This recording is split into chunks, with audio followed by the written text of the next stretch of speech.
Hi అండి అందరికీ welcome back to Rajani's home and kitchen.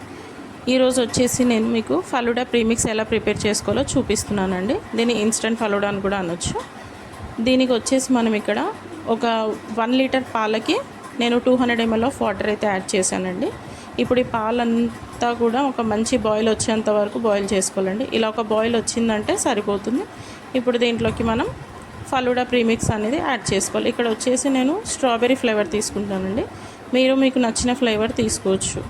అది ఆరెంజ్ అయినా, మ్యాంగో అయినా, లేదంటే పిస్తా అయినా, అలా మీకు ఏది నచ్చితే అది తీసుకోవచ్చు. ఇలా ఈ ప్రీమిక్స్ని దీంట్లో యాడ్ చేసిన తర్వాత బాగా కలుపుకోవాలండి. ఇలా కలుపుతున్నప్పుడు మనకి ఈ ఫలూడా అనేది కొంచెం చిక్కబడడం అనేది స్టార్ట్ అవుతుందన్నమాట. సో ఇదంతా కూడా ఒక మంచి క్రీమీ టెక్స్చర్లోకి వచ్చేంత వరకు మనం కలుపుతూ ఉండాలి. ఇది మనకి క్రీమీ టెక్స్చర్లోకి వచ్చింది అని అంటే మనకి ఫలూడా రెడీ అయినట్టే అనమాట. సో చూస్తున్నారు కదా, ఇలా క్రీమీ టెక్స్చర్లోకి వచ్చినప్పుడు మనం స్టవ్ ఆఫ్ చేసేసుకొని ఒక క్యాప్ పెట్టి పక్కన పెట్టేసుకుందాం.